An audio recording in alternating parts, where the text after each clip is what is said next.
So our final speaker is going to be leading a panel.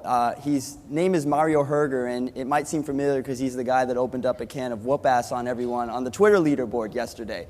But he's also somebody that's close to my heart because he's an evangelist for green gamification. However, today he'll be concluding the morning's theme on enterprise gamification with a great panel of folks. So let's welcome Mario to the stage. And as you can see, he's a hardy soul who's got a slight injury, so... There you go. Thanks, Mario. Can I help you out? Okay. Thank you. Thank you. Oh, perfect. Yeah, perfect. Thank you. Yes. Yes, sir. You can say. Are we on? Yeah. We're on. Yeah. So good noontime, everyone. We know we are the enterprise panel and the only obstacle between the lunch and us. So we are trying to ask a couple of questions. We're talking about enterprise. Unfortunately, we had a third panelist included, Danette. She's sick. She's down with fever, unfortunately. So we wish her all the best that she's getting better. She's from Cisco. So we have an all-male panel today. And as you've seen, I've tried to come up the coolest way with a broken leg. Don't ask me what it was, a rocket accident, sounds cooler. We also got a couple of Angry Birds that we're gonna toss into the audience. Whoops. So that we're not Chamillionaire, we're just Angry Birdsionaire. Let's toss them in there, hands in the air, and here we go. And here we go. Kill them all. Somebody injured? No, everyone still alive. Okay. Let's get going. I have here two panelists, Adam and Tyler. Adam is the CTO and founder of Kiosk, and Tyler is a senior manager at EMC. That's right. Doing a community. And I wanted to ask him, just give us a short overview. What you're doing? What were the application that you were gamifying? Just 1-2 minutes. Tyler, yeah, maybe. Sure. So I'm Tyler Aldrup. I'm from EMC Corporation, one of the biggest companies you might not know. We do data storage, data backup, big data, cloud, every big key buzzword in tech, we do that. But what I'm focusing on specifically, I'm a member of our social marketing team. And in fact, one of my colleagues, Matt Brender's in the audience, who's on our community team, we started exploring the concept of gamification last year in August. I actually built an original pitch deck on how we would apply the mechanics using Halo Reach as our example. We started translating what those mechanics would mean to us. So we happen to control a lot of our social properties and a lot of our communities, both internal and external. So we have actually launched in the first week of May. We partnered with Badgeville to launch a program we call RAMP, which is Recognition, Award, and Motivation Program, because we don't like the G word. So we call it RAMP. We launched it the first week of May on our external user community, which has about 240,000 users. We've got all the baseline components, points, levels, badges, missions, and so far just trying to continue to expand that to understand how we build knowledge tracks and identify status and expertise within our community, both for employees and for external users, and continuing to try to improve that over time. So what you'll see there now is actually just phase one of where we're trying to go. Mm-hmm. Thank you, Tyler. Adam? Kiosk's job is to help every company help their employees to be healthier and have fun doing it. By and large, they're not. Our average company has about 2/3 of the employees are not where they need to be. Mm-hmm. And when we tried using traditional technologies, feeds, content, what have you, we got around 5%, 10% engagement. Once we went to a game, we got 50, 60, 70% sustained engagement. Week after week, hundreds of days in. So the game was kind of a no-brainer after that. Thank you. My name is Mario. Ashok quickly introduced me. I'm working for SAP already for quite some time. In the past 2 years, I've been driving gamification there, and I'm talking also externally about that.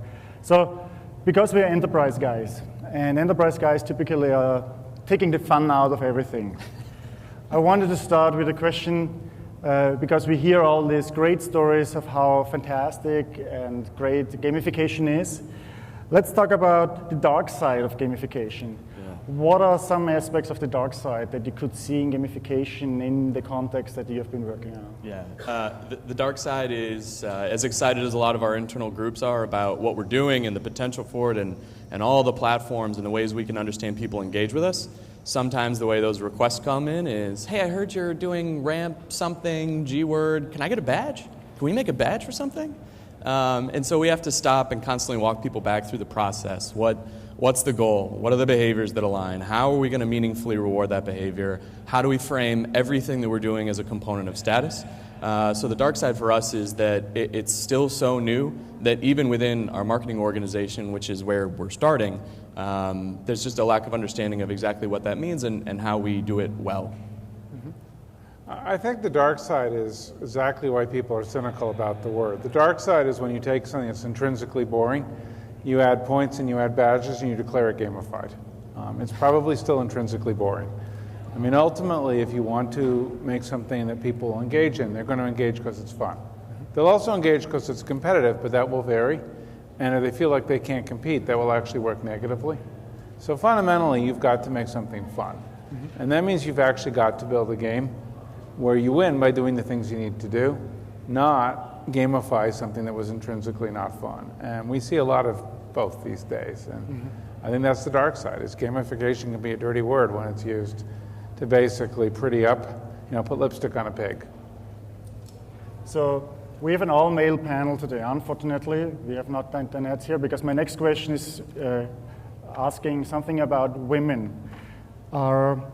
You mentioned competition. Competition is something that men prefer in video games, or destroying, or a challenge, or mastery, while women are more on the nurturing side, the word puzzle side, the social side.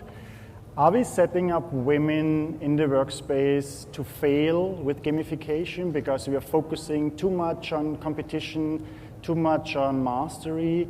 Are we increasing the gender gap here because they are being evaluated in their game success, maybe getting even less money than afterwards, not being promoted? I didn't know you were going to ask this question, but I have to tell you, no. So let me explain my answer. We get 65% of our game players are women. 50% of our companies are women. Sometimes we get 70. We rolled out to a big hospital in Florida, which had about 1,000 doctors and about 4,000 nurses, and we got about 80% women. The doctors were too good to play. And so, we see just the reverse. We see exactly what Zynga sees. And what Zynga sees is typically about a 65-35 split, women to men. So if anything, the reverse is true. When you build a social game, and we build social games, a social game attracts more women than men. So I'll tell you who we're setting up to fail. We're setting up to fail the guys who like Doom. Like the testosterone-infused 22-year-old guys, not the women. Yeah, and it's a little tougher for us because our audience is so heavily male. In fact, we don't often look at our social or community demographics because they stay so constant. But our audience is heavily male, heavily between 25 to 45. They are the tech people you think they are. But what's been especially important for us is to not make too many assumptions about that and to try and understand. I know Richard was here talking about player types yesterday, to make sure that we understand that not everyone is going to be achievement focused, that some people are more interested in just the socializing and the sharing of content and information with each other, and trying to make sure that as we continue to improve and expand the design, that we account for all those different player types. So just again to counter on that, we rolled out to Bechtel. Bechtel is pretty much a serious engineering company. Rolled out to every division worldwide. There are more men than women there. The women kick butt on the leading teams. So should we fear for the men then? Yeah, it's pretty much like law school these days. I mean, yes, basically. The demise of guys, yeah, okay. Now you've done projects for the past month or a year. Now a lot of people here in the audience may be right now waiting or starting their own projects. What is it, what you would tell them, what you would differently? What you would do differently, kind of a shout out, don't do this. I failed there and we learned this lesson. What would it be? Yeah, so I have two. One is on the pitch and one is on the execution. On the pitch, never, ever, ever pitch the concept when you're going for budget. Thankfully, we got good advice along the way, and we didn't do that. But if you're going to whatever VP in your organization controls the money to actually make your vision happen, don't sell him the concept of gamification. Don't even sell him whatever you call it or your mechanics. Make sure that you're pitching a concrete plan of what the mechanics are, how you're going to apply them in environment, and how that aligns to the regular business goals of your organization. Because if you pitch the concept, then his first question is, so what? What are we going to do with it? So make sure if you're going for budget that you have the plan, and that's where, in our case, going through the vendor evaluation process and working with Badgeville helped. On execution, the one thing I would say is don't forget to use good marketing. We did an event experience for EMC World, which is a major trade show for us. Gamification, all these techniques are fantastic at getting people to stay where you want them to stay and to maybe explore a lot of the different types of interaction once you get them there. But it still takes good marketing, good communication planning, a little bit of advertising to get them there in the first place. And we have to make sure we don't lose sight of that. We got very lucky because some of those lessons were ones that we frankly lucked into. We built a social viral marketing game up front without really knowing what we were doing, and it took off. So when we roll it out, we get 60-70% of the eligible to play without marketing, which still freaks me out.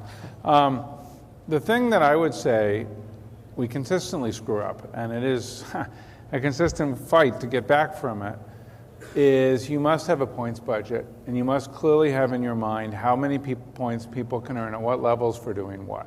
You cannot play with points, screw around with points. We're more than an agile shop. We push it every day, usually twice a day. An engineer has a good idea, we say, do it. 2 days later, typically they push it. The one place we're starting to put some brakes on that is if that good idea affects points, because you have never seen angry vitriolic mail until you've seen someone who thinks that her coworker got 2 points that they shouldn't have, and or unfairly that they were taking a point away. This isn't a game where maybe 20,000 points is required. Yeah, and so we watch that really closely too. Yeah, I mean I don't think we really understood the emotional intensity that goes with points at all until we rolled out the game. And so the biggest lesson I would say is make sure that the game is fair and stays fair. That at all times, you can say with a clear conscience how many points someone can earn for doing what. And then write code to detect cheaters. They will cheat. It is guaranteed. So basically write code to check that the people do not have more points than is possible, because I guarantee you will find that they do. Thank you. So you had teams that built or implemented that solution. And typically in software projects, we know we have engineers, we have architects, product management, I don't know who else, but are there now specific skills that you did not have in your company, in your organization? Do you see job profiles suddenly coming into the company that we were never looking for? What would it be? Yeah, if you didn't want to be a project manager, don't try this because you're about to manage a lot of different stakeholders and they all have different goals. Some of them are very closely aligned to whatever you're trying to create. In our case, it's marketing led, but we still had to get EMC IT on board. We had to go through an internal security review. We had to get Jive, our community platform, involved, and Badgeville as our gamification partner, and so many different people. So just keeping all of them in line with each other and making sure we were on track. And we went from signed deal to live in 7 weeks. I wouldn't recommend that either. That was extremely fast. But the big thing for us has been making sure that we never overpromise, and that's to the vendors that are helping us, to the people internally that want to be involved, making sure that they have very clear expectations of what we can do for them and sometimes what we can't. For us, it's somewhat different. We're software as a service. We don't integrate with anything. It's awesome. But we need artists. We need game designers. In fact, we're hiring if anyone thinks they're an awesome game programmer, game designer, or artist. Talk to him. 10 minutes. And we need, that's the big new skill. We have programmers, but frankly, the mix changes dramatically in a game because it's all about the story and the narrative, and the intelligence with which you describe what you have to do to get points, and what you get for leveling up, and that's game design. So you need a game designer as part of what you're doing. We winged it for a while, and then we went, no, that's not a good idea. So those are the new talents. And even with us, and we're herding cats a little bit, they're all very friendly. But we have so many people to coordinate that there were really two different skills where you need somebody internally that can advocate for it, that can explain what this is, how you're going to use it, explain to the organization what you're doing, which I know Oracle was talking about a little bit, but you also have somebody that understands the technologies that you're connecting, if you are connecting a lot of different platforms, and can keep everybody honest about what's feasible and what time frames. Mm-hmm. Mm-hmm. So what are the key performance indicators, the metrics that you're looking at, and how do you make the case that gamification in your case was successful? Where's the money? Where's the money going? Is there money coming in? Yeah. How do you sell that internally? So we have three, and these have even evolved over time as we're starting to get a little more sophisticated with it. But they're pretty simple. It's players, users, registrants, whatever term we want to use for them, people on the community and people active within the community. It's total interactions that are happening within it, whether that's measured as page views, comments, replies, all the different components of interaction and engagement. And then the last one is interesting, is user insight. Is as a part of building the system that we're building, it gives us an understanding at an individual user level of their different behaviors, and then seeing how those are connected to their other behaviors, whether that's from the sales org or the marketing org or service, and getting a better, broader view of how they're interacting with the entire brand. For us, it's pretty straightforward. I mean, at the end of the day, we're tackling two areas. The productivity loss that you get from people being unhealthy, and the healthcare costs. The vast majority of American companies are self-insured, meaning they're actually writing the check if you go to the hospital or the doctor. EMC is a great example. And so the average healthcare cost they're paying is $8,000 a year. The average loss in productivity from a third of their workers is about another $4,000 a year. It's $12,000 a year. We're about $12, 15 to $12 depending on volume. And so we measure two things. We measure sustained engagement. Are they continuing to play? And then during the game, the only way you can win is to do things that either educate you about your health or make you healthier, period. And it's about a 30-70 split between education and action. And so fundamentally, they're seen with their eyes, concrete and clear measures, both improved productivity and improved health. So do you have any numbers of how much you should save? Sure. So for example, that same hospital in Florida, they were a classic American profile. 1/3 were obese, 1/6 were morbidly obese, 1/3 were overweight, most of those dangerously overweight. Even of the 1/3 that weren't, they were the younger group. They were trending that way. We never said a single word to them about being overweight. Games are not about negative reinforcement. But at the end of 100 days, 1/3 of them had lost half a pound a week, 1/6 had lost a pound a week, 5 times as many people were eating the appropriate amount of fruits and vegetables a day, 4 times as many were working out appropriately as when we started the game. So, and those are pretty consistent statistics across every partner we roll out to. At the end of the day, we're focused on 4 things. Manage your stress better, eat less, eat more veggies, and work out more. And we have a very high success rate of getting people to do that compared to where they were when they started. So the same question. Metrics for us so far, and again, we're a really small sample size. We've only been live for about a month. But depending on how you measure it, we've seen about a 10% increase in registrations, which is one of our key metrics, and also about a 15% increase in overall interactions, which seem like smaller numbers. But for a community of our size, it's been a very positive result so far. So as we continue to roll those phases, we're hoping to continue to see additional bumps. Now, is there something that you would not gamify?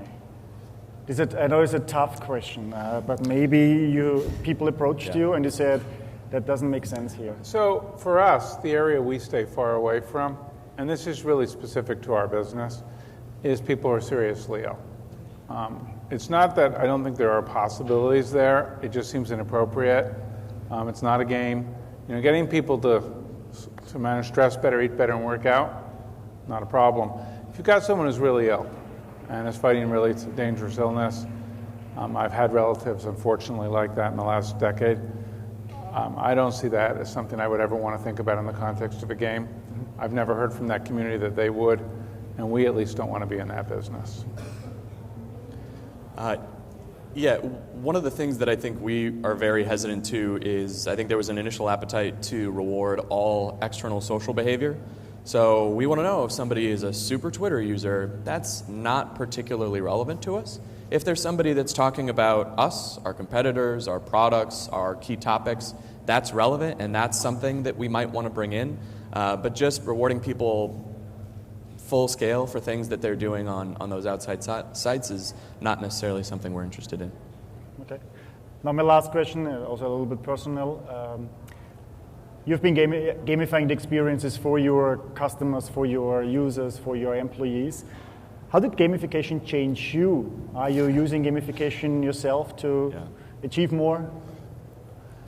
So I am the stereotypical profile. I have been a gamer forever. I'd worked in game marketing for a short little bit.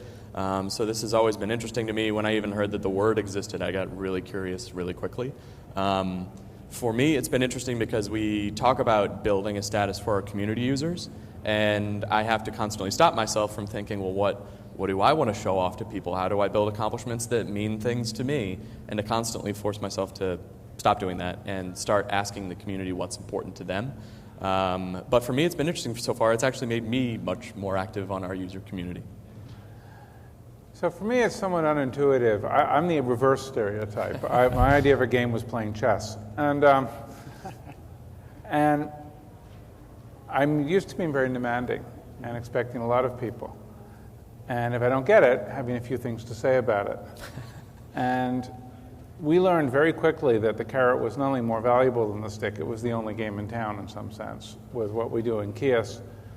And I found that as a parent, this just changed me dramatically. I have a 20-month-old son, and when he acts up, instead of getting annoyed, I say, you're a good boy, you're doing a great job, and he promptly calms down.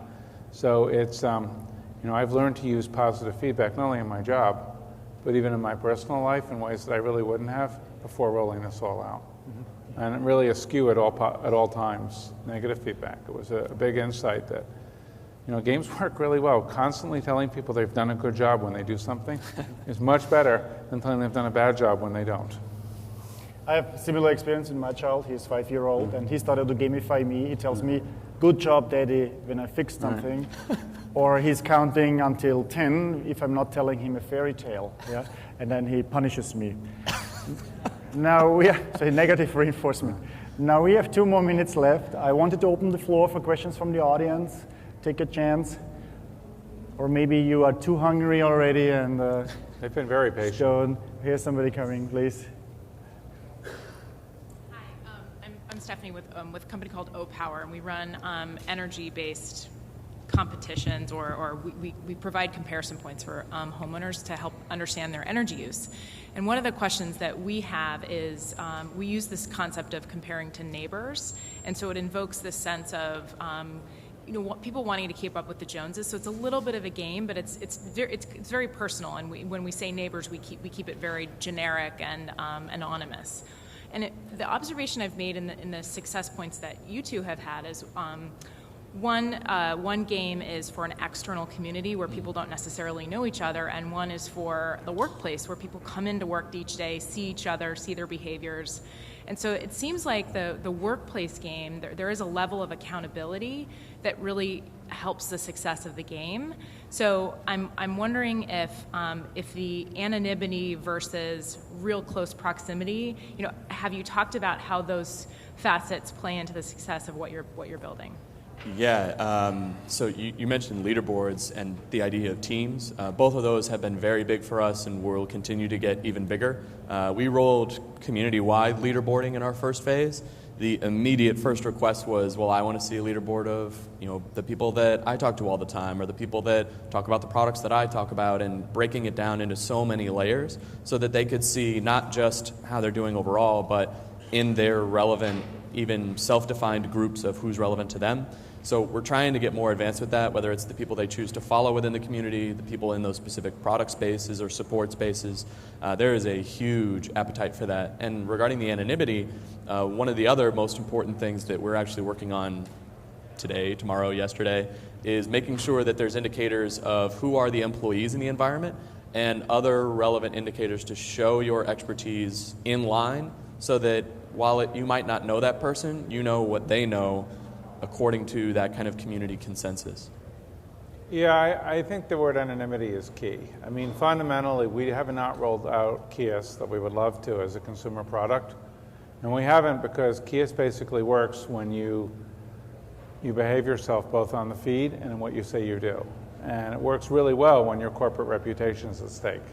You know, why be rude and nasty and snarky on a public feed where every employee in the company is seeing it about something that can only help everyone be healthier? We don't see it at all. But you know, if we roll out as a consumer product, it's much less clear how that works if you simply have a viral model. So we've been thinking about this in terms of how do you create pods of people where you're not anonymous, where you're known and accountable to them, but outside the enterprise. But I think that is a very key distinction, and it makes it much, much harder to build a social game that has the sort of incredible positive support and feedback we get in a non-business or work. We have one large government looking to roll us out, and we're actually recommending using parishes for exactly that reason. Parishes, townships, or any small entity of personal accountability and where reputation matters. Thank you. Thank you. One last question, and then we are letting you go before you faint. Hi. So one thing we were definitely concerned about in including gamification. Come closer to the microphone, we cannot hear you. Oh, sorry. One thing we were concerned about is including gamification in our software was, I'm going to call it gamification fatigue, where people are kind of tired of those gamification aspects. So you know what I'm talking about by nodding head. So have you experienced that? And if you are, then how are you overcoming those challenges? Yeah, usually I'm not used to quoting Chameleonaire, but he nailed it this morning when he said, make sure that you're building something that they care about, and especially when you talk about reward system, make sure the rewards are relevant to them. It's not what's easy for you to develop or buy or design, that you make sure you ask them what's important, and that's how we've tried to avoid that fatigue. Yeah, I think it's a very good question. We do see some of it typically around 100 days. And you know, what we've been working on obviously is sort of a three-pronged attack. One, we have a very social community. So we work on better and better ways to do what you're doing socially, because that creates a lot of stickiness and ongoing support. Two, much longer range visions of where you can be with sort of an extended leveling up process and extended things you can do as you reach up. And three, a certain amount of game serialization and downtime, where you say it's okay, take a break, you know, don't play for a while, and then here's a cool new thing you can do when you come back. I think it's a very real issue, is we know very well that games work well for 100 days. It's much less clear they work well year in, year out, and there are various things you have to do as you start trying to cross that barrier, in my opinion. Thank you very much. I wanted to thank you. I want to thank my co-panelists. And Ashok has an announcement about the lunch. Thank you, gentlemen, for highlighting the increasing sophistication of gamification as a science and also reminding us how it can help in our personal lives, raising our kids. I've found as well that the shamification or negative reinforcement approach doesn't work, gets me bad looks, whereas the carrot gets me results.